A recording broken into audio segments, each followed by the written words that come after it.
when I was a pre-op nurse, I always had to start IVs. And when an IV was very difficult, I'd always say, just say a prayer. Just say a prayer. And I'm telling you, that worked all the time. Just say a little prayer to start the IV to help me, because this is a real difficult one. I need a little prayer. When I talk on the phone with my patients, and I said, you know what, I'm going to say a little prayer for you. Welcome to Open Seat, the podcast where we create a space for authentic conversations about faith, unfiltered and unapologetic. Here, we believe that every story matters. Whether you're questioning, seeking, or steadfast in your beliefs, you'll find something relatable in these heartfelt discussions. So grab your seat, get comfortable, and let's dive into today's story here at Open Seat. So today in the Open Seat, we have Anita Lanczki joining us. Thank you for sitting here with us. Hi, thank you for inviting me. Oh, it's our pleasure. So, Anita, why don't you tell us a little bit about yourself? Okay. Well, I am the youngest of 9. My family is migrants from Texas, and they were migrating up here and then going back to Texas, and they decided to stay here. Okay. And we stayed in Sand Creek, where most of my parents did their work, and they ended up having my 7 brothers down in Texas, my sister and I up here. Oh, okay. Yeah. So we always went to St. Mary's Church. And when we got older, I met my husband, Paul. Oh, yeah. He went to St. Joe's. So when we decided to get married, you know, we had to decide what church. St. Dominic's at Siena Heights, is that what you ended up on? So we got St. Mary's. I won. The first of many. Yeah, the first of many battles. So, but we still go to St. Joe's. Oh, sure. You know. Sure. But yeah. So we do have 4 children. 2 boys, 2 girls. They 6 grandchildren. Oh. Which 5 of them are going to be in my house when we get home. Oh. So, yeah. That'll be quite a bit. Yes. But we do a lot with a church. We try to do a lot with a church. Yeah. Especially now that we're getting older and we have a lot more free time. We try to do a little bit more. And we need to do a lot more. So what kind of stuff do you do for the church? Okay. Well, the funeral dinners. Oh, yeah. We used to do the kids' mass, you know, when they go out during church. Oh, yeah, we used to do liturgy that. of the word stuff. Yes, and then we did the baptism. When the kids were being baptized, we did those classes. Okay. Teach kindergarten religion class when the kids were in school. Yeah. And now we're doing the RCIA. And it just seems, I do the communion. Yeah. Homebound. Yeah. I love doing that. That is the most special thing. So what brought you into doing communion for the homebound? Because whenever I see you come in, you're so happy that you visited. Yeah. Well, Len had called me up. I think it was just post-COVID time. He called and said, hey, do you have time to do this? And he gave me 5, and it's such a sweet thing to do. Yeah. Yeah. I have a little Hungarian lady that I spent about an hour there just talking to her. So, but yeah, I love that. Well, for some people, you might be their only visitor of the week. Right. Right. Yeah. So. Right. Once a week. And she doesn't get out of the house. Yeah. So she's 92, 93. Oh. So. She's young. Yeah. She is young. That's amazing. We'll see you come in from distributing the Eucharist in the homebound, and you just have a glow about you. Yeah, I love doing that. I think that's one of my favorites. So, what other ministries? You said we want to do more. So, what other ministries are you looking at? I do not know yet. Oh, once I retire, which might be next year. Okay. I'm not sure what else I want to do. Okay. But so, what do you do for your job? Okay, I'm a registered nurse. I work at Hickman. I worked for years at being a recovery room pre-op nurse. Oh. Now I'm called a pre-admission testing nurse, so I call you up and ask all these questions before you have surgery, and just love my patients. Yeah. Yeah, I really enjoyed doing the person-to-person work. But does your faith fit into your job? Oh, definitely. Okay, how? Definitely. Well, we were just talking about that this morning in our CIA because when when I was a pre-op nurse, many a times I always had to start IVs. And when an IV was very difficult, I'd always say, just say a prayer. Just say a prayer. And I'm telling you, that worked all the time. Just say a little prayer to start the IV to help me, because this is a real difficult one. I need a little prayer. When I talk on the phone with my patients, and I say, you know what, I'm going to say a little prayer for you, especially when they have a big surgery coming, they're afraid. I just say, is it okay if I say a prayer for you? In that way.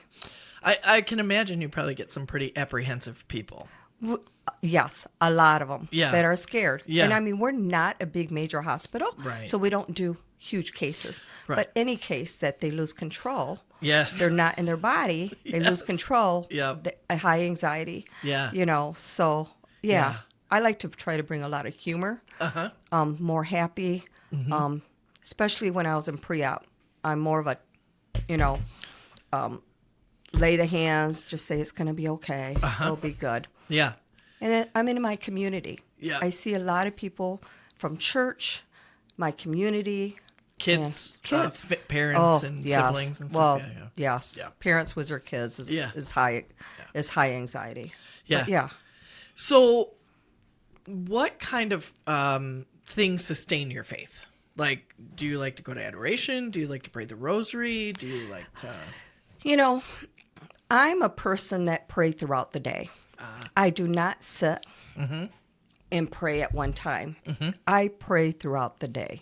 And in the shower, I'll say some prayers and at night. But mostly, I just pray throughout the whole day. And just talking to God. Just talking to God. I don't do a rosary. My family's big on rosaries. Sure. But I am not a person that's big on the rosary. I just like to do free talk. Free prayers for this person, or if I think that somebody is pretty sick, or my daughter-in-law who went through a liver transplant, I pray for her a couple of times every day. Just say a little prayer. Just help her stay healthy. Sure, because there's big rejection with Yes. it. Yep. What has sustained your faith through all these years? My faith in my husband. My family. Yeah. My family is big in prayers, in the rosary, and being together, and that has sustained my faith, and it's grew it more. And the older I get, the more I feel I need to do more. So you recently lost a sibling. Yes. And did that challenge your faith or strengthen it in any way? I think it strengthened my faith because he was a very faithful person. He did the rosary every day, his prayers, his rosary, and we were just cleaning out his things, and he had about 12 rosaries. 12 different rosaries. So that he was praying with? Yes. Yeah. Well, he has one really big kind of a rosary, but he had 12 different rosaries. So there's 8 of us left, so everybody took some rosaries. Oh, good. So I gave mine to the grandkids, from him. So, but yeah, and I think our family being close helped me through that because he died in his sleep. Yeah. So it was a shock. Yeah. But knowing that he was such a faith person got me through that. And you said your husband helped sustain your faith. Oh my gosh. How is that? He is so spiritual. Oh. He always pulls me to the right side. If I'm wandering a little bit, he pulls me back. So have you always been Catholic, or I've always been Catholic. And practicing too, or just in name? Okay. Because I think most of us grow up Catholic. Yes. But then we take a little time to wander. When Paul and I were dating, we would go to church together. Oh, we were in really? town. Yes. How did you decide what church to go to? Because we went to both. We went to both. Really? We spent some time at St. Joe's. We spent some time here at St. Mary's. That's amazing. Yeah. We'd go to church together when we were here in town. And then, like I said, we decided to get married at St. Mary's. Okay. At my church. Right. Which is, during those times in the 80s. There was a big divide. There was a big difference. Yeah. Luckily, now we're just one. Right. We are, which is nice. Yeah. The joke amongst some of us is we have Mary and Joseph. We're looking for Jesus. Right. Right. luckily, we were able to just merge that simply. And see, my brother Joe, who passed away, his name is Jose Maria. Oh, Bill. yes, all of it. So is Joseph and Mary. Yeah. Yep. He's got it all right there. He does. He has it The all. Holy Family right in his name. Right. Beautiful. So, do the you said they gave the rosary to the grandkids. Are they going to? Are they practicing? One of my sons, Alex, girls, the first grader is going through communion. Communion. Yeah. So yeah. And I hope you're going to go see. Oh yeah. Okay. Oh yeah. We gone to the baptisms. We go to the communions. All of that. That's great. Yeah. Yes. Do you do prayers with them or? No, I don't. Okay. I don't do that. We do. My other son, Thomas's, they do the nightly prayers at bedtime when they stayed with us while she was recovering. So they do. Yeah. She's the one who had the liver. She's the one that had the liver transplant. Yeah. So, yeah, and that also really, that was a shocker too. And it was like the face, she was only 33, and having a liver transplant, that was a real jolt.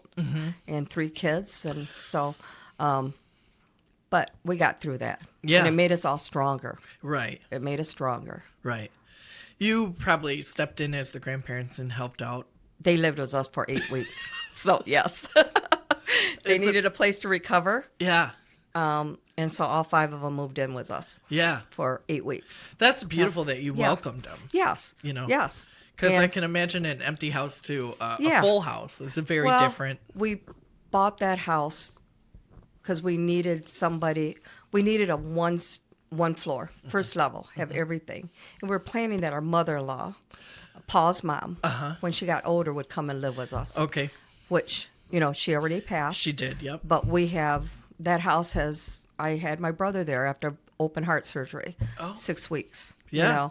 I had other siblings that had other surgeries that come and stay there. The house of hospitality. Yes, yes, house of recovery. Yeah. Well, and it's great because you're a recovery nurse. Yeah. So you knew exactly what to do. Exactly. How welcoming and what a beautiful ministry, right, to your family. And cooking and just helping take care of the family. Yeah, yeah, the domestic church. Right. And I have a friend right now that's going through pancreatic cancer.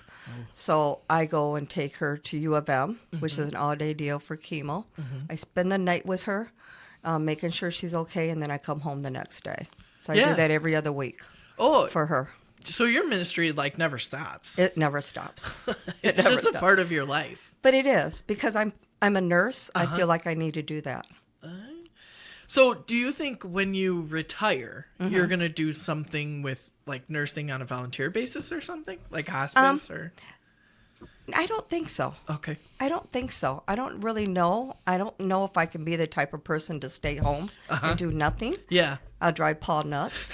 So I need to figure that out, which I'm not quite sure what I'm going to do. Right. Well, I mean, you have some time. Exactly. Right. And you're just going to offer that prayer up to God. Right. But yeah, you got a little time. Right. Is there something you've always wanted to do?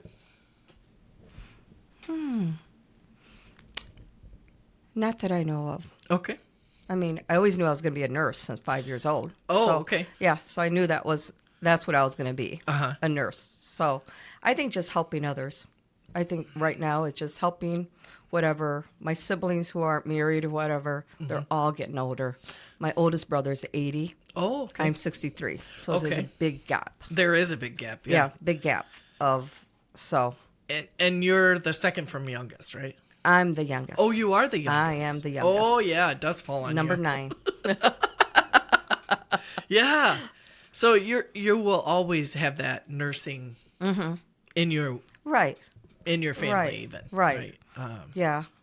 That's got to be a comforting thing for them to know that you will always welcome them. Yes. Yep.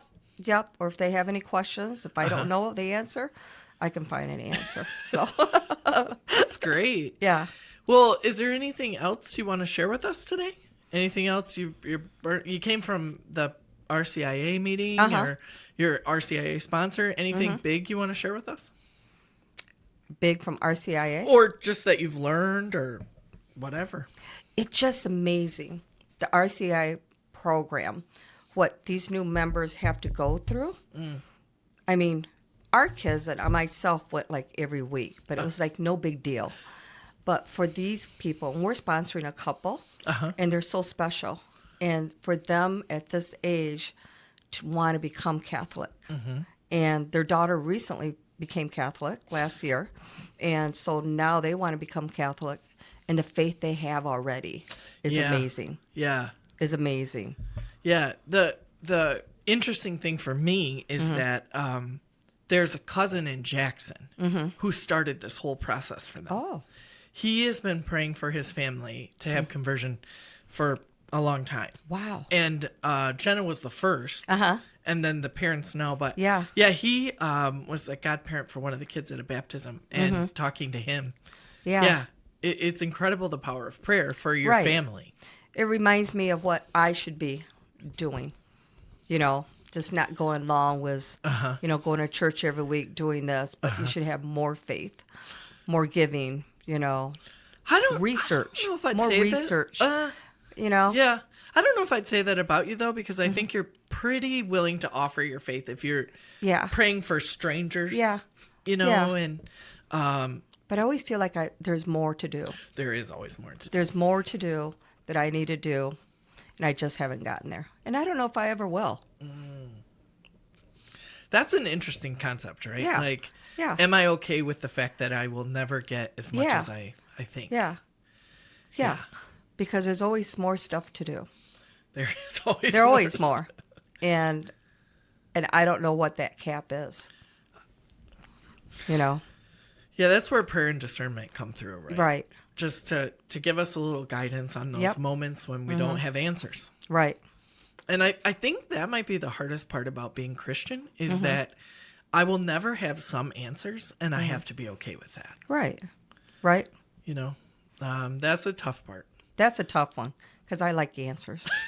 And I can imagine like being at people's bedside stuff and them asking like, why is this one okay, but I'm not? Right. Or, you know, Why is this why person- at 33 am I having a liver transplant? Exactly. That was a big one. Yeah. I had a hard time understanding that. How did you come to an answer or like a place where you were okay with? I think I was so busy helping them take care, and then she just got better and better. And she had 4 tries of a liver, and the last one, they said it was a go. Yeah. And just how remarkable she was within a week. I mean, she had her transplant on a Friday and was at our house on a Tuesday. Oh, wow. Yes, that's how quickly She came better through she that. got. Yeah. Yes, Yeah. she became.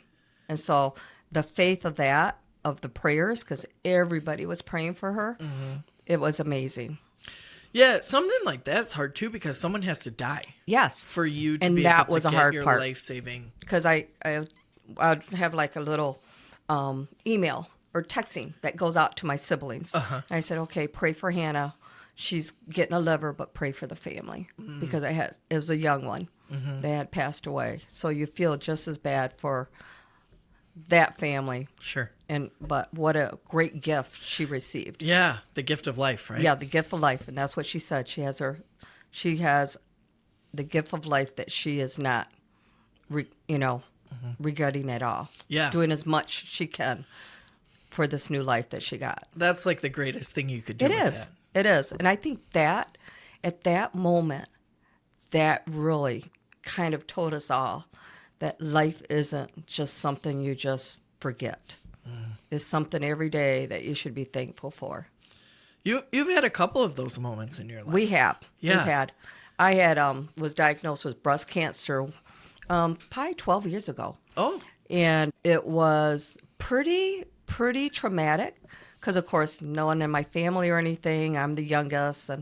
And I was pretty scared. Yeah. And Father Tom found out that I was going to have surgery in 2 days. And he came to our house and did the anointing of the sick.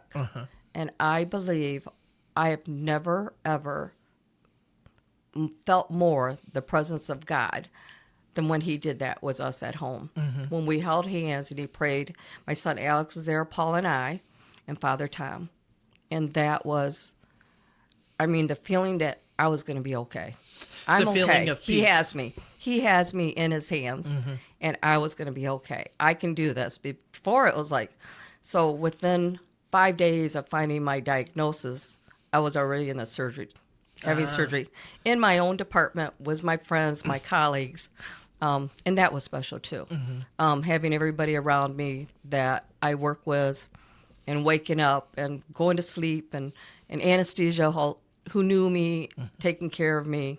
So the doctors I worked with, so that was very special. Yeah. But that moment of the anointing of the sick, I've never felt the presence of God more than that moment. And I imagine, too, that's one of the driving forces of, like, we have to live every day. We do. We Yeah. do. My daughter, Katie, every year texts me, Happy Cancer-Free Day. Happy Cancer-Free. It's 12 years, Yeah. So 11 years. So she always remembers She's that got day. it to celebrate. Yeah, she has that day down. Yeah. Yep. That's beautiful. So medicine and Jesus coexist in your world. Oh, yes. Yeah. Yes. Yeah. I feel that's my future. That's always been part of my caretaking is being a nurse, taking care of other people, helping them out, trying to be a good listener. Sometimes I'm not. I'm the youngest of 9, so remember. I'm tired of listening. Yeah. Sometimes I'm a little bossy. But that's just part of who I am. Yeah. And being raised in the Mexican tradition. Yeah. Yeah. And being a woman. Oh, yeah. Yeah, that's a tough one. Yeah, it is. What about the Mexican tradition and women did you want to change? Oh, my. I was raised that we did everything for the men.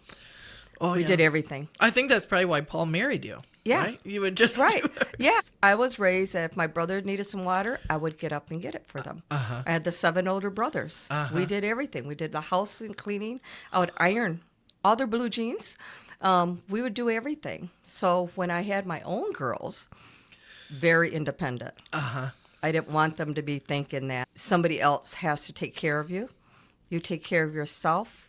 You be proud of who you are and what you become, and you can stand on your own 2 feet.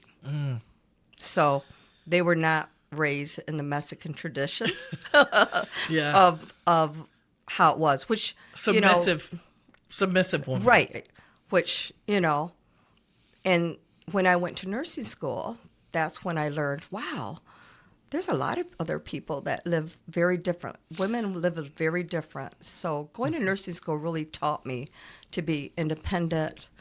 I can think a certain way. I can take care of people a certain way. There's a lot I can do. So nursing school has really changed your life in every tremendously. direction. In every direction. If it wasn't for nursing school, I don't know what I would be. I mean, taking care of people is part of me. And I think now with your ministries, you're taking care of people's souls. Right. Right? Right. You've always taken care of their body. Yes. But now we're And that's a taking care whole of- different level. Yeah. It's a whole different level. Yeah. Because I know how to put a Band-Aid on something. But the soul and taking care of that and talking, and everybody has different beliefs. So you just have to be a listener. Well, thank you so much for joining us Yes. today. We appreciate all you've shared with us. And we look forward to whoever's going to join us next in the open seat. Once again, we thank you for joining us today. We hope that wherever you find an open seat in your life, you will invite someone to join you.